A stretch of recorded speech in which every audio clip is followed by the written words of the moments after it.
출애굽기 35장부터 오늘 40장까지 이 재료가 이제 준비되고 또 사람을 준비시키고 이제 이렇게 해서 시작이 되는데, 먼저 35장 1절부터 3절까지 안식일을 지켜라 이렇게 먼저 말씀하셨어요. 이것이야말로 모든 것의 근본이 되니까 하나님을 경배하는 자에 한해서 그 다음에 의미가 있는 것입니다. 그 다음에 일들이, 그리고 이제 성막과 제사장, 지금 이제 하나님께서 이런 많은 것들을 보여주셨고 이제 그것을 실제로 만들어야 돼요. 그래서 성막과 제사장 옷에 필요한 물품을 준비해서 가져오라. 그래서 거기 5절에 보면 마음에 원하는 자는 누구든지 그것을 드릴 것이요. 그래서 거기 여러 이런 금은도 또 이런 실들 다 이런 천막들 붉은 물 들인 수량의 가죽, 해달의 가죽. 나중에 보면 이제 성막을 덮을 그런 것들이 덮는 거죠. 또 등유와 및 관유에 드는 향품들, 또 애복과 흉패물릴 보석, 뭐 이런 것들을 쭉 가져오라 그랬어요. 그런 게 있어야 지니까 가져오라고 그랬고, 그리고 또 이런 것을, 이런 재료를 가지고 만들 사람이 필요한 것이죠. 그래서 지혜로운 자가 오라. 지혜로운 자가 와서 만들어야 된다. 그래서 이렇게 얘기함으로 사람들이 아주 이렇게 물품을 많이 드렸다는 거예요. 그래서 거기 20절에 보니까 온 회중이 모세 앞에 물러갔더니 마음이 감동된 자와 모든 자원하는 모든 자가 와서 회막을 짓기 위하여 그 속에 쓸 모든 것을 위하여 거룩한 옷을 위하여 예물을 가져다 여호와께 드렸고, 어떤 사람들이 22절에 보니까 뭐 팔찌, 귀걸이, 가락지, 목걸이, 자기가 갖고 있는 이런 금품들을 다 드렸다는 거예요. 또 23절에는 청색, 자색, 혹색실, 또 염소털, 붉은 물 들인 수량의 가죽, 해달의 가죽, 또 은과 노스로 예물 다 가져왔다는 것이죠. 자원하는 남녀는 29절에 누구나 이런 것을 가져왔다. 드릴 예물이라. 그래서 이들이 참 많이 가져왔어요. 자원해서 이런 것들, 자기가 있는 것들을 다 가져왔습니다. 그리고 이제 이 물품을 가지고 만들 사람이 30절부터 35절을 보니까 우리 지난번에 살펴본 부살렐이 있었고, 또 하나님의 영을 31절에 그에게 충만하게 하여 지혜와 총명과 지식으로 여러 가지 일을 하게 하시되 이러한 일들을 하게 하시고, 34절 오홀리압을 감동시키사 가르치게 하시고 지혜로운 마음을 그들에게 충만하게 하사 여러 가지 일을 하게 하셨다는 것입니다. 그래서 일이 있으면 그 일할 사람이 있어야 되는 거예요. 지혜만 있어서 되는 것이 아니고, 오늘 본문에 보니까 지혜만 있는 사람들이 아니라 거기 31절에 보세요. 하나님의 영을 그에게 충만하게 주었다는 것입니다. 지혜 갖고 다 할 것 같은데 이거 갖고는 안 돼요. 이것만 있어서는 안 되고, 그가 정말 성실히 잘 마음을 다해서 할 수 있도록 그에게 하나님의 영을 주셨다는 것입니다. 우리가 이제 이것은 신약 시대도 마찬가지입니다. 오늘날도 우리가 하나님께 사용되는 사람은 누구인가? 아주 뛰어난 사람, 많이 공부한 사람들, 박사학위, 이것이 아니고 하나님의 영이 있는 사람, 성령 충만한 사람. 그래서 우리가 어떤 사람을 이렇게 딱 봤을 때 우리 세상적으로 그 사람이 뭘 공부했는가, 뭐 직위가 무엇인가, 명함을 교환하고 또 학벌을 생각하고, 그렇지만 하나님의 일꾼은 그 안에 이렇게 하나님의 영이 거함을 우리가 이렇게 어렴풋이나마 느낄 수 있어야 돼. 저 사람은 정말 세속적이지 않다. 뭔가 그는 지금 하나님과 동행하고 있다. 이런 게 느껴지는 사람들이 있죠. 굉장히 보통 이제 그게 영적이다. 자꾸 영적이면 무슨 뭐 방언을 하고 뭔가 그냥 일을 해야 될 것 같이 생각하는데, 그거 말고 그 사람 됨됨이가 좀 일반적이지 않아. 그 안에 거룩한 영이 살아 움직이는 것 같아. 이런 자들이 일꾼이에요. 그래서 오늘 신약 시대 때도 지혜와 성령 충만한 사람, 그런 사람 7을 택하라. 그 많은 사람 3천 명, 5천 명, 벌써 최소한도 8천 명은 더 됐을 거 아닙니까? 그런 가운데 지혜가 있지만 성령 충만한 자, 무시로 하나님과 교제를 나눠서 충만한. 그러고 따지니까 이렇게 우리 뭐 대충 신도들은 사실 여기 낄 수가 없죠. 일꾼이 될 수가 없는 거예요. 일꾼이 안 되니까 또 하나님께 뭐 기도할 필요도 없고, 또 기도 안 하고 그러니까 또 뭐 일꾼이 될 수도 없고. 이 성령 충만함, 이걸 여러분 사모하셔야 돼요. 내 안에 어떤 거룩한 영이 내 안에 아주 꿈틀꿈틀거리는 거룩한 영. 벌써 이렇게 딱 보면 사악한 자들은 그 사악함이 있지 않습니까? 어떤 사람이 벌써 봤을 때 그 사기꾼들은 벌써 이렇게 사기꾼적인 뭐가 그런 기운이 흐르지 않아요? 또 벌써 공부 많이 한 교수들은 뭔가 그 교수적인 기운, 이게 뭔지 모르지만 하여튼 교수적인 기운이 있다는 거예요. 하나님의 일꾼은 그 뭔가 말할 수 없지만 영적인 기운이 있어요. 성령 충만함이 있어야 된다는 것입니다. 그래서 누가 보더라도 그는 하나님과 동행하는 사람이구나, 이걸 알 수 있어야 돼. 그래서 이렇게 사람이 준비되고 이렇게 됐는데, 문제는 예물이 너무 많이 들어온다는 거. 2절부터 거기 7절까지 보니까 예물이 너무 많이 들어와요. 그들이 5절에 보니까 백성이 너무 많이 가져왔어. 저마다 드리니까. 이건 좋은 얘기죠. 모자르면 그 참 뭐합니까? 안 냈더라. 백성들이 안 드림으로 모자라서 또 무슨 방법을 연구해가지고 뭐 작정을 시키고 이런 거 자원하는 마음으로 이렇게 많이 가져서 남아서 7절에 있는 자가 모든 일을 하기에 넉넉하여 남아 있더라. 자, 그래서 사람이 준비되고 이런 재료가 준비됐기 때문에 이제 작업을 시작하는 것입니다. 그래서 먼저는 그 성막에 대한 것 이러한 것들을 이제 각 이제 덮는 방 8절부터 12절까지 다른 성막을 만들었고, 그 다음에 14절에 성막을 덮는 방 휘장을 또 염소털로 만들고, 또 붉은 물들인 수장의 가죽으로 막의 덮개를 만들고, 19절에 해달의 가죽으로 그 윗 덮개를 만들었다. 이런 거는 말이 필요 없다 그랬죠. 이걸 보면 되는 거예요. 그래서 한번 잠깐 성막에 대한 것 좀 볼까요?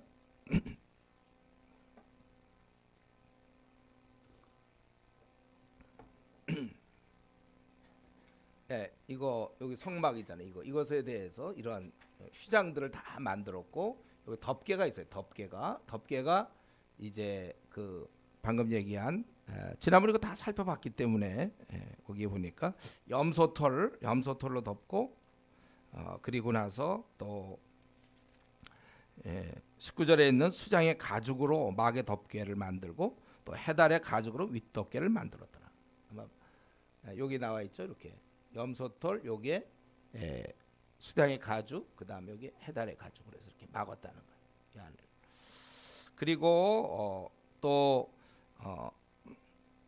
성막의 조각목으로 성막에 세울 널판을 만들었다는 거예요. 그래서 20절부터 30절까지 이러한 각 판의 길이는 10규빗, 너비는 1규빗 반이고, 지난번에 다 설명한 겁니다. 그래서 이런 널판, 이런 요 안을 이제 열어보면 여기 판자들이 있어요. 판자들 쭉 이렇게 둘러가면서 판자들을 다 만들었다. 그 얘기예요. 그리고 남쪽에 20개, 또 북쪽에 25절에 북쪽에 20개, 또 서쪽. 그러니까 여기 뭐 이걸 어떻게 보여줘야 되는데 이게 있긴 있어요. 지난번 할 때 여기 좀 보여줬는데 여기 이 부분이 지난번 잘 봤어요, 여러분들? 거기서 북쪽 또 남쪽 20개 시하고 뒤쪽이 서쪽인데, 거기에는 27절에 널판 6개를 만들고 모퉁이 2개 있다. 그리고 조각모로 띠를 만들었다는. 아무도 한번 그거 찾아보세요. 여기 요거 아마 제일 마지막 쪽에 여기 있는 것 같네. 지난번에 요거 씌우기 전에 모습. 요거 나왔네. 요거 이렇게 널판지를 여기는 20개, 이쪽도 20개, 여기 서쪽에 6개에다가 거기 붙이는 거에서 2개, 요 앞에는 이렇게 휘장으로 만들었고, 요 띠가 하나, 둘, 셋, 넷, 요 5개라는데 왜 4개라고 그랬죠? 제가 보니까 요 안에, 요 안으로 가운데 하나가 들어갔을 것이다. 이렇게 그때 본다고 그랬어요. 기억나세요, 다들? 네, 그래서 휘장으로 그래서 여기다 휘장으로 덮고 위에 이제 염소털이랑 그 다음에 이제 저기 가죽이랑 수단의 가죽과 그 다음에 그 해달의 가죽 이거 한다. 예. 그래서 여기가 요 부분이 지성소죠. 요 부분이 지성소. 대제사장이 1년에 한 번 들어갈 수 있는 거. 우리나라 이제 평수로 하면 한 6평 돼요. 6평 정도. 하나님의 방은 6평이다. 뭐 이런 책도 나왔어요. 6평. 요건 요거의 2배. 요건 아주 정사각형, 직사각형. 그러니까 요 대제사장이 1년에 한 번씩 들어가는 거고 여기 이제 제사장들이 이렇게 있는 거.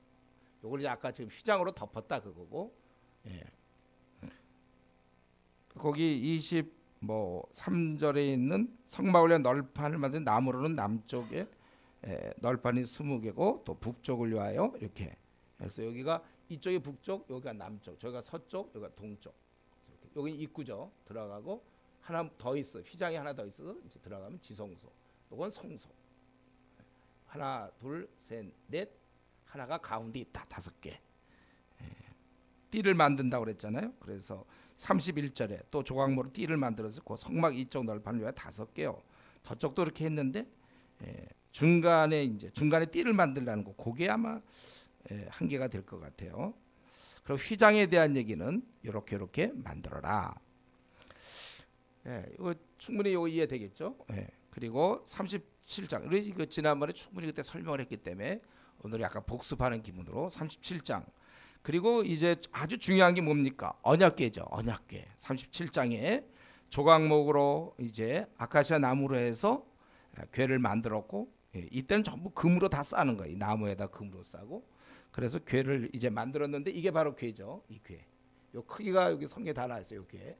그리고 요 궤에서 아주 중요한 게 이 뚜껑이라고 했어요. 뚜껑. 뚜껑에 이렇게 스랍들이 이렇게 둘이 이렇게 마주대하고 있고 요게 이제 속죄소가 되는 거예요. 뚜껑이. 대단한 거예요. 뚜껑이. 그래서 이건 순금으로 만드는 거라고 그랬어요. 6절에 순금으로 속죄소를 만드니 이렇게 됐다.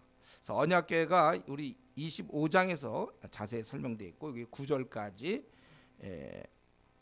언약궤에 대한 설명이고 그 다음에 진설병 상을 만들어라 10절부터 거기 보니까 떡상을 만들었죠. 떡상. 이 옆에 아까 조금 전에 언약궤 한번 잠깐 볼까요? 언약궤. 언약궤도 이게 있는 거예요. 함부로 못 만지니까 궤가 있어서 요거 채가 있어서 채를 들고 하는 거예요. 그 당시 이동을 해야 되니까 지금 광야길을 가는 중이기 때문에 이걸 어떻게 드냐 함부로. 그렇기 때문에 이런 궤가 이렇게 채가 있는 거야. 채가. 이걸 그대로 놔두는 거예요. 그리고 그 다음에 상을 조각목으로 상을 만들었다. 그래서 떡상을 얘기합니다. 그래서 여기 6개 떡을 구워서 일주일에 한 번씩 이렇게 하고 여기도 마찬가지로 채가 있어. 채가 있어서 들고 다닐 수 있도록. 요게 이제 이스라엘 지파를 상징하는 거예요. 하나님의 은혜도 될 수 있고. 그래서 옮겨 나갈 수 있도록. 거기 15절에 있는 그 상벨 채를 만들어 금으로 싸라 이렇게 돼 있어요. 그리고 등잔대가 있다고 그랬어요. 17절부터 24절에 등잔대는 이런 식으로 돼 있다는 거예요. 그 자세한 설명이 결국 이렇게 6개가 이렇게 있고 하나 있고 7개가 있고 요 하나하나 이거 자세히 그 설명이에요. 한번 그 등잔대 한번 읽어볼까요? 17절에 보니까 순금으로 등잔대를 만들되 그것을 쳐서 만들었으니 그 밑판과 줄기와 장과 꽃받침과 꽃이 그것과 한 덩이가 돼야 돼. 그래서 가지 6이 그 곁에서 나왔으니 셋은 저쪽, 셋은 이쪽에서 있고 또 살구꽃 형상의 잔색과 꽃받침 꽃이 있고 다 여기에 살구꽃 뭐 형상에 이런 것들이 다 있다는 거예요. 그래서 등잔대 그 줄기는 이렇게 하고 연하게 하고 뭐 그런 내용이고 그 다음에 분향할 제단을 만들라 25절 분향할 제단. 요게 분향할 제단이 요거 이제 요 안으로 들어가면은 지성소예요. 바로 앞에 분향할 제단을 이것도 채를 만들어서 이렇게 만들어 놓는다. 분향할 제단. 그 크기를 쭉 설명했고 28절에 그것도 채를 만들어 금으로 쌌고 그다음에 거룩한 광야 향품을 만들어라. 그리고 이제 38장으로 넘어가면 이제 번제단. 번제단에 대해서 이게 아주 중요한 것이 번제단 이렇게 둘로 나눠져 있어. 하나로 돼 있지 않고. 요거와 요거 이렇게 둘을 합해서 이렇게 되는 거예요. 여기서 이제 모든 제물을 불살내기도 하고 다 철망으로 되어 있고, 그래서 그 번제단의 그 규모가 나와 있죠. 그리고 여기 뿔이 있어요. 하나, 둘, 셋, 넷 뿔이 여기 다 있습니다. 그래서 그런 거 이제 피를 묻히기도 하고, 이거는 특별히 노스로 만든다고 그랬어요. 노시 열에 잘 걸대요. 금보다 노시 더 잘 견디고, 그 다음에 논 물두멍을 만들 때 이 논 물두멍은 크기가 안 나와 있다 그랬죠. 알아서 만들어야 돼. 너무 무슨 목욕탕 만드는 것도 아니고, 이거는 이제 들어가면서 제장들이 씻는 거예요. 물두멍. 요거를 이제 분리돼 있어요. 요것과 요거 두 개가 분리돼 있습니다. 이것도. 그거까지는 안 나오는 것 같은데, 그 분리돼 있는 거예요. 그래서 물두멍도 있고, 그리고 성막 울타리. 아까 처음 한번 그려볼까요? 성막 울타리. 요거는 이제 우리 이걸 이걸 성막이라고, 요 울타리. 요 울타리에 대해서 요것도 그냥 되는 게 아니고, 여기 뭐 20개씩 이렇게 다 돼 있고, 요거 세울 때 뭐 은논 뭐 이런 거, 요 문 들어갈 때 요 문이 몇 개인지, 요런 게 뒤는 어떻게 됐는지, 이러한 설명입니다. 그래서 이 규모가 100규빗, 또 여기가 이쪽이 100, 여기가 50. 그러니까 여기에 100규빗이라는 얘기는 45m, 요건 22.5m 이렇게 직사각형으로 여기 밖에 있는 거, 요것도 다 그냥 하는 게 아니고, 여기는 이제 20개씩 이렇게 되고, 뭐 이런 설명이 쭉 되어 있습니다. 그리고 20씩 하라고 그랬죠. 20개씩. 기둥이 20개고, 또 서쪽은, 저 뒤쪽은 50규빗이 되고, 동으로도 50규빗이 되고, 또 거기에도 이제 휘장이 있어서 뜰의 휘장문은, 요 휘장문은 이제 요 휘장문 요것들에 대해서는 마찬가지로 그때 이거 다 꿰꼰 그 배실로 다 만들어라. 또 말뚝은 또 여기다 말뚝을 박아놔야 되는데, 이런 말뚝들, 이런 것들은 이거 유지할 수 있도록 그건 다 노수로 하라. 그걸 금으로 하면 안 되겠죠. 사람들이 다 그건 좀 훔쳐갈 수도 있겠죠. 아무래도 노수라는 게 좋을 것 같아요. 그 다음에 성막을 뜰에 대한 거고, 그 다음이 21절부터 31절까지는 여기 사용된 금속의 총량에 대해서 설명하고 있습니다. 그리고 이제 39장으로 넘어가면 우리 제사장 복장, 우리 이거를 28장에서 자세히 했습니다. 제사장 복장. 우리 제일 중요한 게 이제 이 에봇, 요거 이렇게 끈 달린, 어깨에 끈이 달리고, 여기에 6개씩 또 이스라엘 이름이 있고, 요게 흉패라고 했어요. 앞에 이 흉패는 주머니라고 그랬습니다.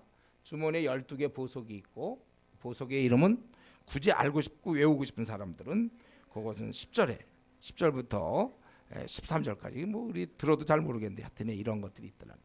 요 12개, 요게 이제 여기에 이스라엘의 이름들이 도장을 새기는 것처럼 새겨져 있고, 요 어깨에도 견장 비슷하게 되어 있고, 요것은 에봇은 이렇게 생겼어요. 이렇게 생겨서 끈으로 연결된 거야. 끈으로 뒤에서 이렇게 되게 끈으로 연결돼 있고, 요 에봇이고, 그다음에 흉패고, 요 안에 이중으로 만들어서 아직은 아니고,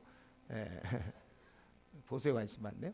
요 안에 이제 우림과 둠림이 있다고 그랬죠. 그래서 요걸로 이제 하나님 뜻을 묻는 거예요. 어떤 방식인지 모르겠어요. 우림과 둠림을 가지고 이제 하나님의 뜻을 묻는 거예요. 요 안에 제사장이 딱 대제사장이 이걸 갖고 있는 거예요. 요 안에 두 개의 그 돌을 있어가지고 이렇게. 그리고 이제 요거 쭉 요 청색옷 이것을 기노시라고 그래요. 22절에 나와 있는 에봇 받침 기노스를 전부 청색으로 만들고, 또 그리고 요때 우리가 보이나요? 여기 이제 요 청색옷 요게 하나는 석류고 하나는 금방울이에요. 금방울 석류. 그래서 방울 소리가 나야 그가 살아 있구나. 방울 소리가 안 나면 그가 혹시 지성소에서 죽었으면 어떻게 됩니까? 그럼 사람이 아무도 들어갈 사람이 없어. 대지상이 한 번 들어가는 거니까. 그래서 끈으로 연결해서 이제 원래 잡아당기도록. 그래서 계속 방울 소리 나면 지금 제대로 살고 있구나. 그 우리 지난번 28장에서 그런 거 살펴봤고, 또 마찬가지로 아론과 속하고, 그 다음에 여기 요 노란 부분, 여기 이제 여호와께 성결이잖아요. 여호와께 성결. 여기 이제 관 하얀 거 이렇게 짠 거고, 요 앞에다가 그들은 패를 만들어서 30절에 여호와께 성결이라 그대로 이렇게 했다는 것입니다. 그래서 32절부터 43절까지 결국 이걸 그대로 하여튼 그대로 했대. 이거를 그대로 명령한 대로 다 했다. 거기 32절 여호와께서 모세의 명령을 다 행하고 이제 성막을 모세로 가져왔으니 그것을 그렇게 다 했고 그래서 옷도 다 만들었고 42절 모세에게 명하신 대로 다 되었다. 43절 여호와께서 명령하신 대로 되었으므로 모세가 그들에게 축복했다. 이 모든 과정을 하나님께서 모세에게 명하셨고 모세는 그것을 그대로 준행을 했습니다. 주도권을 하나님이 갖고 이스라엘은 정성을 다해서 순종을 했습니다. 우리 여기서 한 가지 기억할 것은 이 순서, 이게 기독교의 독특성이에요. 하나님이 명하셨고 이스라엘이 순종하고 모세를 통하여 이스라엘이 순종하고, 이게 우리의 신앙생활입니다. 성경에 따라서 신앙생활을 해야 된다. 성경에 따라서. 제가 모태신앙으로서 헤맸던 이유는 성경을 제대로 공부한 적이 없는 채 신앙생활을 했기 때문에 결국은 봉사 중심으로밖에 못 나가더라고. 성경 중심의 신앙생활을 해야 되는데 봉사 중심, 교회에서 요구하는 많은 일들, 그것만 했어요 제가. 그러니까 저는 준비가 안 돼 있었죠. 하나님의 일꾼은 하나님의 뜻을 잘 아는 사람이 돼야 되는 거예요. 우리가 이 순서, 신앙생활은 성경에 따라 하는 것이다. 근데 지금 한국교회 위기는 성경에 따라야 되는데 성경을 참으로 그거 따라서 하라고 그러는데 성경을 공부해 본 경험이 별로 없어요. 너무 양이 적어. 성경을 공부해 본 적이 없다. 에베소 교회 그들이 첫사랑을 읽기나 했지만 굉장히 그들은 성숙해서 막 이단을 다 가려내고 그거 보면 아주 죽도록 아주 정말 그들은 많은 수고도 하고 그랬댔어요. 우리 요한계시록 보면 그들은 분별력들이 있어. 그게 2년 동안 배웠기 때문에 2년 어치의 그 배움. 우리는 사실 이 성경을 우리의 교과서로 생각하고 이것에 대해서 한없이 연구해야 되는데 소위 모태신앙도 이 교과서를 한 번도 아직 읽어보지도 않는, 아니 그런 분도 굉장히 많아요. 교회를 벌써 다닌 지 5년 됐는데도 뭐 일독도 못했다든가 이런 사람. 그게 어떻게 교과서입니까? 그게 어떻게 신앙인의 자세예요? 말씀에 따라 순종해야 돼요. 오늘날 이단이 극성을 피우는 이유도 말씀이 우리가 이 중요한 부분을 비워놨기 때문에 이게 취약점이라고, 이쪽을 파고들면, 특별히 요한계시록 파고들면 그냥 답을 못 갖고 있는 거예요. 이래서는 안 돼요. 우리가 하나님 뜻을 알아야 우리가 순종을 하든지 말든지. 이스라엘 민족 로마서 10장 2절 저들이 하나님께 열심은 있으나 올바른 지식을 좇은 것이 아니다. 저는 이게 우리 한국교회의 현재 모습이라고 생각해요. 오만교회의 모습. 그래서 여러분, 혼자 나름대로 신앙생활하는 것은 신앙이 아니에요. 미신입니다. 그것은 자기가 그냥 생각하는 대로 믿는 거지 성경에서 그런 근거가 있는가, 우리 항상 그거를 생각해야 되는 것입니다. 우리가 성경을 모르는 채 후배들과 상담하고 권유하고 또 성경을 모르는 채 일 열심히 하는 건 정말 중요한 게 빠져 있는 거예요. 그렇기 때문에 우리가 아직 기회를 주실 때, 아직 젊을 때, 건강이 허락될 때 부지런히 성경을 연구해야 되는 것입니다. 우리는 여기서 그 모세의 아주 충성스러움을 볼 수 있죠. 말씀은 그대로. 우리는 때로 타협을 하려고 그래요. 말씀이 이건 줄 알지만 어쩔 수 없는. 이런 말이 아주 안 좋은 거죠. 말씀은 뭐 그렇지만, 우리 신대원 다닐 때 제가 교수 중에 이제 가끔씩 그 성경은 이렇지만 뭐 이런 그 말이 어디 있어요. 성경이 그러면 그렇게 해야죠. 죽어야죠 그렇게. 그래서 이제 대충 넘어가는. 뭐 우리 연약하니까. 연약한 것은 절대로 우리 이유가 되면 안 돼요. 성경은 성령님이 와 계시는데 연약함을 눌러서 신앙생활하는 것이지, 그 누가 연약함을 갖고 신앙생활합니까? 연약한 존재는 넘어져야죠. 그럼. 그래서 성령님을 보내주셨고 성령의 능력으로 우리가 동행하는 거예요. 로마서 8장 13절 14절에 있는 것처럼 영으로서 몸의 행실을 죽이면 사는 거예요. 우리는 우리의 성령으로 우리의 행실을 죽여가면서 그렇게 살아야지. 아직도 마치 성령이 없는 것처럼 저는 부족해서요, 저는 연약해서요, 이번 주도 넘어졌어요, 이런 말은 원래 앞으로는 이런 말이 우리 성도들 대화 속에서 나와서는 안 되는 겁니다. 연약한 거 다 알아요. 우리 다 연약해. 그러나 거룩한 세계 최고의 최강의 성령님이 와 계시는데 자꾸 넘어지는 얘기하면 안 되는 것입니다. 그래서 우리는 타협이 없도록 우리 모세 이런 모습을 잘 볼 때 좀 대충 만들 것 같은데 그대로 명령하신 대로 그대로 그가 했다. 이런 좀 충성스러움. 주의 일꾼. 모세는 아주 온유함이 모든 사람보다 뛰어났다고 그랬지만 제가 보기 충성스러움이 뛰어난 것 같아요. 충성스러움. 아주 충성. 성령의 열매죠. 오직 성령 열매는 사랑과 희락과 화평과 오래 참은 자비, 양성, 충성.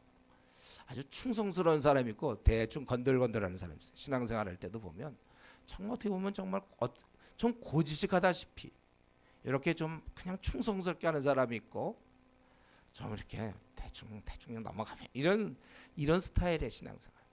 우리가 하나님 말씀 아주 충성스러워. 다른 면에서는 여러분 여유를 비우시고 좀 뭐 넉넉하게 해도 좋아요. 그러나 말씀은 그대로 순종하겠다는 이런 정신. 자꾸 타협하거나 그게 다 이렇게 어쩔 수 없죠. 뭐 이런 자세들은 우리가 좀 버려야 될 거예요. 그대로 말씀 그대로 타협하지 않고. 혹시 그동안 우리 신앙생활하면서 타협한 부분이 있습니까? 우리 그런 부분들은 빨리 버리시고 다시 시작을 하세요. 이제 40장. 그동안 이제 우리 출애굽기 해오느라고 꽤 시간이 걸렸는데 드디어 마지막 장이었습니다. 뭐 그렇게 대충 넘어가고 마지막이냐 혹시 이럴 분 있습니까? 했기 때문에 이것은 지금 이미 다 했어요. 자세하게. 그렇죠? 자세하게 했기 때문에 이제 40장이다. 이제 하나님께서 이런 걸 다 했는데 이것을 이제 구체적으로 시행하는 모습을 보여주는 겁니다. 그래서 성막에 대해서 이걸 어떻게 했는가? 원래 하나님께서 너는 첫째 달 초하루에 성막 곧 회막을 세우고 또 증거궤를 들였고 휘장으로 그 궤를 또 시작하는 거야. 또 우리 또 시작하면 안 되겠지. 하나님이 또 말씀하는 거야. 이제 상을 들여놓고 그의 물품을 주는 등잔대를 들여놓고 불을 켜고 또 쭉 이제 관유를 하고서 다 또 아론과 그 아들을 회막으로 데려다 물을 시키고 그들을 겉옷을 입히고 다 15절까지 쭉 이렇게 하라 했는데 그대로 했는데 요거에 대한 그 시간을 얘기하는데 언제 그렇게 했냐면 둘째 첫째 달에 했다는 거예요. 그 달 초하루. 분명히 첫째 달 초하루 하라고 분명히 말씀하셨어요. 하나님께서. 그래서 아마 이것을 받았을 때가 이것을 이제 구체적으로 시행할 때가 둘째 해라고 그랬잖아요. 둘째 해 17절에. 왜냐하면 처음에 그들이 첫째 해는 정월 1일에 할 수가 없었어요. 이미 그때 시내산 도착할 때가 한 3월쯤 되었거든요. 그래서 첫째 달 초하루가 된다는 건 결국 둘째 해가 될 수밖에 없어요. 그래서 시내산에 도착한 게 19장 1절에 그래서 율법을 받고 또 계약을 준비하기 위한 날들이 있고 그 40일을 또 2번씩 했고 중간에 산에 머물던 시간이 있었고 이런 걸 빼면은 결국 건물을 이렇게 작업을 한 것은 한 반년 정도 그 정도 걸린 것 같아요. 그래서 둘째 해 첫째 달 그것을 이제 세웠는데 또 세웠는데를 또 설명할까요? 그걸 또 나오죠. 이제 이렇게 모세가 성막을 세우되 그 갇힌들을 놓고 널판들을 세우고 그 띠를 띄우고 그 띠랑 뭔지 알겠죠? 그 기둥들을 세우고 성막에 막을 펴고 그 위에 덮개도 지금 우리 3개가 있었어요. 염소털하고 또 그 수량의 가죽, 해달 가죽. 그래서 방수용으로도 쓴다고 그랬죠. 모세에게 명령하신 대로 되고 그는 또 증거판을 궤 속에 넣고 채를 궤에 꿰고 속죄서를 궤 위에 두고 또 그 궤를 성막에 들여놓고 가리개의 휘장을 늘어들어. 지금 제가 이거 읽을 때 머릿속에 허한하게 지금 이렇게 돼야 돼요. 이게 무슨 말이지 이러면 또 안 되는 거예요. 성막에 들여놓고 가리개 휘장을 늘어뜨려. 네. 그 증거궤를 가리니 지성소 얘기하고 있구나. 여호와께서 모세에게 명령하신 대로되라. 또 그는 또 회막 안고 성막 북쪽으로 휘장 밖에 상을 놓고 북쪽. 또 이거 한번 맨 마지막 한번 그걸 보여드릴까요? 거기 그도 또 우리 친절한 또 우리 목사님께서는 북쪽 요거다. 지금 이렇게 돼 있다는 거야. 지금 구조가 여기 북쪽, 여기 남쪽, 동쪽으로 들어가게 된 거야. 동쪽으로 들어가면 들어가자마자 번제단이 있어요. 여기 번제단. 그리고 여기 물두멍이 있다 그랬죠. 여기서 이제 씻고 제사장들이 여기는 이렇게 구성되어 있어요. 이 성소에는 진설 떡상 있고 금촛대가 여기 있어요. 왜 진설 병상을 북쪽에 놓고 금촛대를 왜 남쪽에 두었느냐? 모른다 그게 우리는. 근데 하나님이 이렇게 명하신 대로 하는 거예요. 그다음에 금양단을 여기다 놓고 요거 들어. 그다음에 요게 이 휘장이 쳐져 있고 안에 들어가면 바로 언약궤고 지성소고 이거는 정사각형으로 돼 있죠. 예. 그리고 여기 다 알겠죠? 이 주변이 이제 그 장막들이 이렇게 쭉 쳐져 있는 거. 예. 지금 그 얘기하는 거예요. 다시 한번 거기 볼래요? 그러면 20절부터 볼까요? 증거판을 궤 속에 놓고 그 증거궤 안 속에는 이건 그대로 켜줘도 좋은데 증거판을 궤 속에 요 언약궤 속에 증거판이 들어가 있는 거 알죠? 십계명에 들어가 있는 거고요. 가리개 휘장이 늘어뜨리죠. 가리개 휘장. 그리고 그 증거궤를 가리니 명령하신다. 또 회마가 그 성막 북쪽으로 휘장 밖으로 여기 진설 상을 놓고 떡상을 놓고 떡을 진설하고 또 성막 남쪽에 등잔대를 놓아 상과 마주하게 해라. 요것과 마주하게 금촛대 등잔대를 놓아라. 불을 켜니 명한 대로 했다. 또 금향단을 회막 안 휘장 앞에 두고 여기다 금향단을 두고 향기로움을 또 성막문에 휘장을 달고 또 회막의 성막문 앞에 번제단을 여기 휘장을 달고 또 이제 번제단을 여기다가 두고 번제와 소제를 그에 드리니 여호와께서 모세의 명한 대로라고. 또 그는 또 물두멍을 회막과 제단 사이에 두고 이 회막과 제단 사이에 이걸 뒀다는 거예요. 씻을 물을 담으니 그들이 썼다. 들어갈 때 그들이 썼고 그는 또 성막과 제단 주위 뜰에 포장을 치고 뜰문에 휘장을 다니 여기다가 이제 다 포장을 쳤다는 것이죠. 뜰문에 휘장을 다니 모세가 이같이 역사를 마쳤더라 그거예요. 그래서 다 끝냈어요. 모세가 그대로 했죠. 그래서 이제 회막이 이렇게 됐는데 어떻게 됐느냐? 그 다음에 34절부터 38절까지 이렇게 했더니 구름이 회막에 덮이고 여호와의 영광이 성막에 충만하매. 그래서 모세가 회막에 들어갈 수 없었으니 이는 구름이 회막 위에 덮이고 여호와의 영광이 성막에 충만함이라. 이 처음에 이제 성막에 있다가 이제 지성소로 사실은 들어가는 거예요. 사실 이런 어떤 그 임재를 상징하는 게. 근데 처음부터 지성소에 있으면은 사람이 그걸 볼 수 없잖아요. 하나님이 함께 하심을. 그래서 회막 전체에 덮였다가 이제 성막에 충만함이라. 그리고 구름이 성막 위에 떠오를 때에는 이스라엘 자손이 그 모든 행진하는 길을 앞으로 나갔고 이 성막 위에 구름이 있다는 건 함께 한다는 뜻이에요. 그래서 그때는 그들이 나아갔고 떠오르지 않을 때는 지금 함께 하지 않는다는 어떤 그러한 사인이기 때문에 그때는 멈췄더라. 그리고 밤에는 불이 또 그 구름 가운데 있어서 이렇게 했다. 그래서 이스라엘의 온 족속이 그 모든 행진하는 길에서 그들의 눈으로 보았더라 이렇게 되어 있습니다.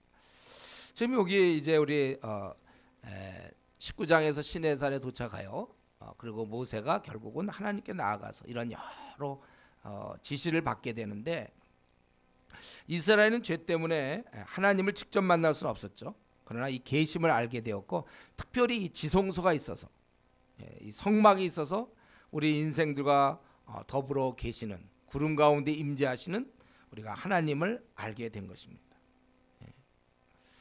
그러니까 이 땅에 있는 인생과 하늘의 하나님 아버지 사이에 연결고리가 생긴 거예요. 교제 통로가 존재하는 게 바로 성막인 것입니다. 그래서 하나님께서는 번제단에서 백성을 만나겠다는 약속을 해요. 29장 42절 43절에 보면. 그래서 우리는 하나님과 만날 수 있는 장소가 생긴 거예요. 우리는 이러한 쭉 그동안에 출애굽기를 쭉 공부할 때 보면 너무나 번거로운 것 같고 복잡한 것 같고 왜 이렇게 하시는가? 문제는 우리의 죄 때문에 우리를 이렇게 이 죄를 제거하기 위해서 번제단이 필요했고 일을 할 수 있는 제사장이 필요한 것입니다. 이러한 제사 의식을 통해서라도 하나님은 인간과 교제 나누기를 원하신다는 거예요. 여기서 중요한 것은 이런 모든 걸 왜 만들었느냐? 결국 우리 인간들과 교제를 나누기를 원해요. 만나기를 원한다는 게 하나님의 마음입니다. 그러다가 신약 때는 아예 이게 없어지죠. 이게 폐해지고 지금 뭐 성막이 있어서 우리가 지성소 성소 그런 거 들어가지 않아요. 이제는 누구든지 주님 안에서 죄 용서 받은 자는 아버지와 교제할 수가 있는 것입니다. 우리는 이러한 성막을 통해서 아버지의 마음을 배워야 돼요. 우리와 함께 이 죄인들과 그래도 함께 교제를 해보시겠다고, 이런 방법을 통해서라도. 그리고 예수님이 오시면서 우리는 이제는 아주 언제든지 쉽게 우리는 어디서나 하나님과 교제를 누릴 수 있는 것입니다. 이것은 우리가 이제 마음껏 하나님이 이 성막 제도는 결국 하나님이 우리 인간들과, 사실은 우리의 자녀들이잖아요, 교제하기를 원하는 거예요. 부모의 마음이에요. 그래서 우리는 마음껏 교제할 수 있습니다. 우리는 이스라엘 사람들과 모세를 비교해 볼 때 확실히 달랐어요. 이스라엘 사람과 모세는 막 직접 만났잖아요. 어쩌면 지금 우리가 모세와 같은 위치예요. 우리는 직접 만날 수 있어요. 여러분이 오늘 지금 이 시간도 하나님과 교제하는 거예요. 우리는 그래서 이런 하나님과의 교제, 막 모세는 막 40일씩 산에서 막 교제하고, 우리가 이런 하나님이 나와 만나기를 원한다는 것을 우리가 알았기 때문에 이제는 우리가 이러한 교제를 마음껏 누리는 것만 남아 있는 것입니다. 그렇기 때문에 제가 너무 바빠서요, 제가 뭐 게임하느라고 아니면 취미생활하느라고 친구 만나느라고 또 학교 생활이 너무 힘들고 또 직장 생활이 너무 바쁘고, 그래서 저는 사실 말씀을 잘 못 보는 편이에요. 또는 뭐 저는 기도 생활을 잘 못해요. 이것은 우리 삶의 가장 중심이 되는 것을 잃은 것입니다, 여러분. 우리가 보통 듣게 되는 거, 바쁘기 때문에 기도 잘 못하고 말씀 잘 못 본다. 이거는 우리의 삶의 가장 본질이 되는, 내가 왜 살아야 돼요? 하나님이 왜 날 만드셨어요? 하나님과 우리는 사귐 있게 하려고 교제를 해야 되는데, 내가 만약에 무슨 바쁘거나 직장 생활이거나 아니면 학교 생활이거나 친구 만나느라고 또 뭐 하느라고, 그래서 내가 말씀과 기도의 생활을 내가 잘 못한다는 것은 내 살아가는 그 가장 중요한 이유를 놓친 것입니다. 우리 하늘아버지께서는 나와 교제를 참 원하시는데 나는 그것을 좀 가볍게 보는 거예요. 내가 왜 사는지, 왜 내가 이 땅에 존재하는지를 모르고 사는 참 열매 없는 삶입니다. 참 허무한 삶이에요. 어떻게 보면 그것은 그렇게 사는 것, 너무 난 바쁘기 때문에 기도할 시간도 없고 말씀 볼 시간도 없다. 그것은 정확히 얘기하면요, 그것은 시간을 좀 낭비하고 있는 거예요. 저는 잘못 살고 있는 것입니다. 우리 주님께서 왜 죽으셨어요? 하나님과 우리를 화목케 하려고. 그래서 화목케 하는 이유가 뭡니까? 이제 사귐이 있고 하나님과 만남이 있고 자녀로 받아들여지고 교제가 있고. 주님이 그러면 십자가에서 그렇게 운명하신 이유가, 죽어주신, 목숨을 버리신 이유가 하나님과 맡겼던 길을 열어주신 것인데, 근데 나 열어는 주셨는데 내가 이런 이유로, 한 몇 가지 이유가 있을 거 아닙니까? 이런 이유로 내가 하나님과 좀 교제 나누기가 좀 어렵습니다. 그래서 일주일 콰이트 타임 중에 한 두세 번씩 빼먹고 뭐 교제도 안 하고 또 기도도 뭐 작정했다가 뭐 못하고 하나님 말씀을 또 상고하는 것도 또 그렇고, 결국 그 정도의 삶을 만들어 주려고 주님께서 목숨을 버리셨는가? 한번 이 시간 우리 자신을 한번 들여다봤으면 좋겠어요. 내가 이 정도로 하나님과 사귀라고, 그래서 막혔던 걸 뚫기 위해서 예수님이 십자가에서 죽으셨는가? 바로 내가 지금 행하고 있는 이 정도인가를 우리 한번 생각해 봐야 돼. 그래서 그래, 맞아, 나는 지금 잘하고 있어서 바로 이것 때문에 목숨을 버리신 거겠다. 그러면 다행이고, 만약에 우리가 그런 게 아니고 괜히 예수님은 길만 뚫어놓고 우리는 뭐 그냥 교제하다가 말다가 참 우리가 그렇게 우리가 살아서는 그건 안 되는 거겠죠. 그러므로 우리는 항상 이 하나님 주신 말씀, 또 우리의 주신 특권, 기도, 그리고 하나님과 충분히 대화하고 그분의 음성을 듣고 또 우리는 말하고 이 대화하고 이러한 바탕에서 우리의 삶이 펼쳐나가야 됩니다. 더 펼쳐나가기 전에 이걸 정리하세요. 막 펼쳐나가면 안 돼요. 이게 항상 우리가 최소한도 이 땅을 사는 동안 먹는 거와 자는 것은 보장돼 있어야 되잖아요. 그래야 우리가 그게 잘 안 될 때 얼마나 피곤하고 삶이 팍팍하고 힘듭니까? 밤낮 야근하고 잠 못 자고 만약에 제대로 식사도 못 한다면 우리 얼마 못 갈 거예요. 이게 먹고 자는 건 가장 우리가 근본으로 기본적으로 남겨놔야 되는 것처럼 우리의 삶이라는 것은 하나님과 충분한 만남과 교제 위에 주어지는 것입니다. 그게 우리의 성도의 삶이에요. 그래서 너무 바쁘거나 너무 한가하거나 아니면 관심이 딴 데가 있어서 하나님과의 깊은 사귐, 교제, 이런 기도 생활 이런 것을 못 한다는 것은 결국 그것은 깨어 있는 삶이 아니고, 그러면 주님이 오늘 오신다 그럴 때 그건 두려운 사람이 될 거예요. 그럴 경우에는 주님 오늘 오신다 그러면 나 안 되겠는데 아마 이렇게 될 겁니다. 그렇게 된다. 그럼 그게 성도의 태도입니까? 주님이 오늘 오셔도 우리는 참 감사합니다. 정말 좋습니다. 이렇게 얘기를 해야 되잖아요. 그렇기 때문에 만약에 내가 무슨 어떤 이유든지 간에 하나님과의 교제 말씀 이게 우선순위가 저쪽으로 밀려가지고 있다면 그것은 깨어있는 삶도 아니요, 또 하나는 그건 하나님이 원하는 삶이 아니에요. 우리 지금 이것을 쭉 살펴봤잖아요. 출애굽기 얼마나 이게 세세하게 별의별 거 다 해가지고 이렇게 해서 우리 인간과 만나려고 하시는. 그렇기 때문에 우리가 만약에 하나님과 깊은 사귐이 없다면 그것은 하나님이 원하는 삶도 아닌 그냥 오직 아마추어 그리스도인들, 프로가 아니라 아마추어 그리스도인들이 벌이는 미성숙한 삶의 모습인 것입니다. 결혼은 부부간의 사랑을 전제로 해요. 무엇을 하든지 이 사랑 가운데서 해야 돼. 이것 없이 남편이 돈만 벌어오고 아니면 아내가 집에서 살림만 하고, 그것은 우리가 물론 그것도 살 수는 있겠지만 그건 제대로 된 생활이 아니잖아요. 부부간에는 이러한 이 사랑이 있어야 된단 말이에요. 아무리 내가 아내를 위해서 막 일은 되게 열심히 해봐도 사랑 놓고, 또 아내도 마찬가지, 사랑과 그 긴밀한 교제가 없어. 그러다 이혼하는 거예요. 이혼하면 뭡니까? 그동안 열심히 일한 건 뭐고 또 돈 버는 건 뭐예요? 다 무의미하잖아요. 하나님과 어떻게 보면 이혼 직전의 상태일지도 몰라요.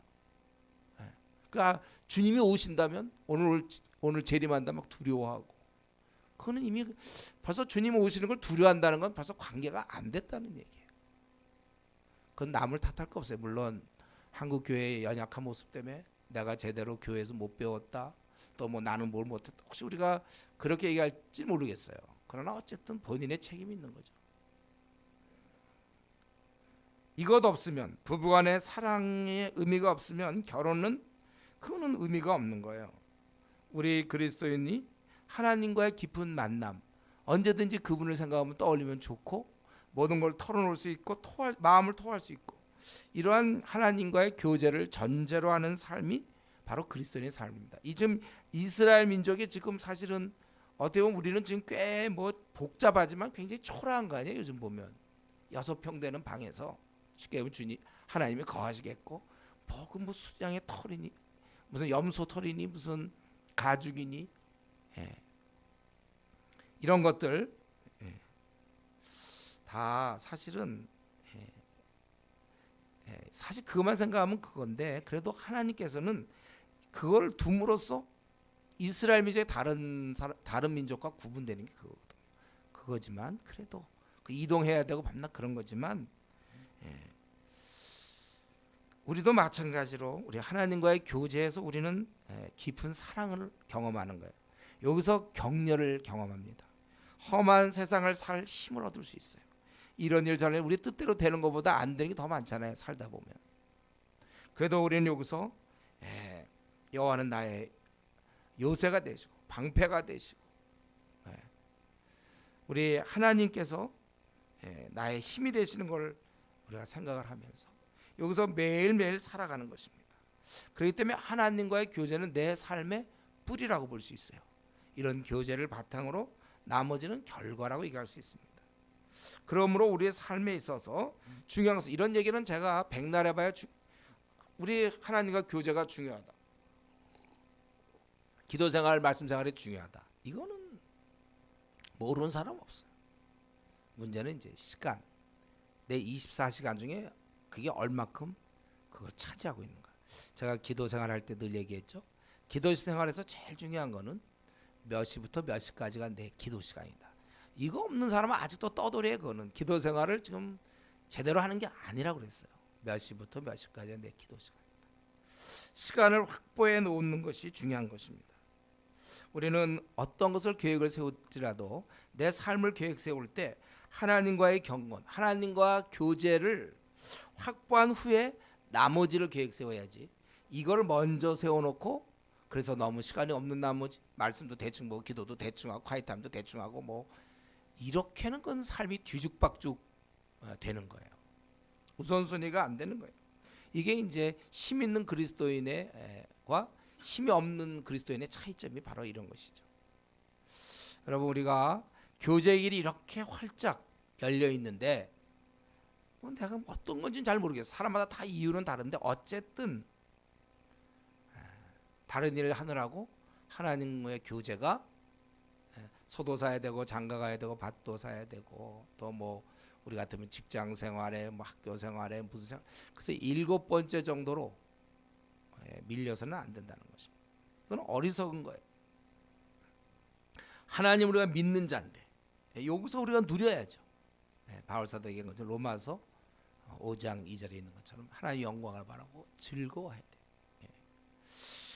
이거 기껏 다 예수님께서 열어놓으셨는데 그걸 누릴 수 없다는 것은, 우리가 뭐 굉장히 배고플 때 어떤 호텔 뷔페에 가가지고 맛있는 음식 있는데 김밥만 먹고 나오는 거나 비슷한 거죠. 이걸 누리질 못해. 김밥은 원래 김밥집 있어요. 김밥 천국 이런 데 가서 먹으면 되지. 예를 들면 한 5만 원짜리 호텔 뷔페 이런 데 갔다 이거요. 5만 원짜리고 더 된 것도 있죠. 가서 배는 고프고 여러 가지 음식을 먹어야지. 김밥만 집중적으로 김밥 3그릇 먹고 나온다. 그런 것 같아요. 하나님이 다 길 열어놓으셨는데 우리 그렇게 어리석게 하지 않는데. 여러분, 만약에 축구장을 뭐 간다든가 할 때 막 정말 세계적인 뭐 아니 월드컵 뭐 4강 막 8강 뭐 이런 표를 구입했다고 합시다. 가서 그냥 즐겨야 되는데 가갖고 뭐 그냥 잠이나 자거나 아니 만화책 들고 가고 그 만화책이나 읽고 있습니다. 그거 뭐예요 그게? 귀한 길 마련해 놓으셨는데 우리 생 앞으로 50년, 60년, 30년, 20년 우리 생 동안 그분과 한없이 교제를 나누는 거, 이게 지혜로운 자예요. 이게 인생을 잘 사는 겁니다. 하나님과 교제 속에서 무수한 창의력, 상상력이 떠오르고 여기서 그래서 제가 사업하는 사람들 뭐 사업 아니어도 마찬가지인데 기도를 해야 돼요. 기도할 때 성경을 보고 기도 생활할 때 하나님 많은 걸 말씀해주고 여기서 꿈이 생기는 거예요. 비전이 생기고 내 삶을 이렇게 살아야 되겠다는 게 보여지고 여기서 모든 게 결정나는 거예요. 여기서 결정나는 거예요. 제가 그때 한번 얘기했죠. 우리 경기 뭐 김연아 선수가 하는 거는 그냥 뭐 쉬다 가서 하는 게 아니고 그는 충분히 그 연습장에서 그 땀을 얼마나 흘린 것이 경기장에서 이게 이제 드러나는 거라고 그랬어요. 여기서 놀던 사람은 절대로 금메달 딸 수가 없는 거예요. 우리가 하나님과 깊은 교제에서 우리 인생의 금메달을 얻을 수 있는 거예요. 이 교제를 놓쳤기 때문에 인생이 엉망이 되는 거예요. 인생이 그냥 본선 진실도 안 되는 거예요. 써먹을 수가 없어 그 사람을. 그걸 자기 문제로만 힘들고 어떻게 갈 바를 알지 못하는 채 이랬다 저랬다 남들이 그러니까 그랬다 그냥. 본인도 그 참 불편하고 힘들고 힘이 없고 누가 보더라도 그 충만한 하나님의 영이 함께하는 자, 제가 보기에 다니엘이나 막 요셉 같은 사람들 그런 게 있었을 거예요. 뭐라고 설명 못 하겠는데 그러한 것이 보이는 거야. 아주 저속하고 세속적이고 머리 굴려서 하는 거, 그건 세상 사람 다 잘해요. 그런 거는요. 하나님의 영이 거하고 이러한 기도 생활, 그렇기 때문에 여러분, 우리가 가장 영광스러운 하나님과의 교제를, 혹은 나는 지금 어떻게 했는지 모르지만 결과적으로 그걸 부담과 의무로 만들어 놓았는가. 그렇다면 내가 참 잘못한 거죠. 어째서 이 영광스럽고 복된 것을 나는 그걸 난 부담으로 만들었는가. 그래서 신앙생활에 자기가 그렇게 부담으로 만들어 놓으니까 힘든 것이죠. 자기가 힘든 거예요. 자기가 중국어를 못하니까 중국 사람 만나면 대화할 게 없는 거죠. 힘든 거야 자기가. 내 신앙에 병이 난 것입니다. 왜? 하나님과 영광스러운 그 교제가 정말 즐거움이고 달콤하고 복됨이 돼야 되는데 그게 부담으로 된다는 얘기는 신앙생활 그러면 끝난 거 아닙니까? 수요예배를 드린다. 우리 지금 수요예배를 왔기 때문에 그렇지만 정말 어떤 성도들은 수요예배는 거의 뭐 아예 안 가는 걸로 이미 결정된 사람도 많아요.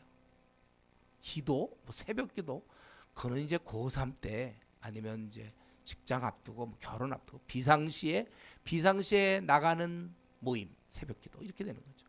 도무지 이 교제의 즐거움은 어디 갔는지 모르겠어요. 그런 분들은 우리 다시 시작해야 돼요. 내 신앙이 병이 난 거구나. 어째서 날 위해 목숨 버리신 주님과의 교제를 왜 내가 이렇게 부담으로 생각하는가. 그래서 우리는 어떻게 하든지 하나님과의 교제와 만남이 부담에서 즐거움으로, 의무에서 특권으로 그렇게 누리는 성도가 되어야 되는 것입니다.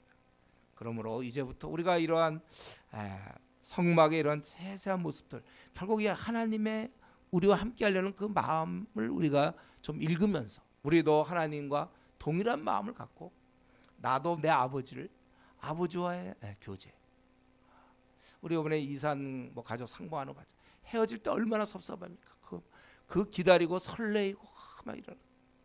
우리가 다시 하나님과의 만남을 제일 우선순위에 놓고 나머지 일을 그걸 제일 먼저, 나머지를 두 번째, 세 번째로 놓는 그러한 삶으로 우리의 남은 생을 조정해서, 이제 얼마 남았는지 모르지만 우리 남은 생 길게는 한 60년 남았나요? 70년, 60년 얼마 남았는지 모르지만 이제라도 다시 삶을 조정하여 하나님과의 만남을 제일 중요하게 내 삶의 중심부에 놓을 수 있는 그러한 우리 성도 되기를 바랍니다.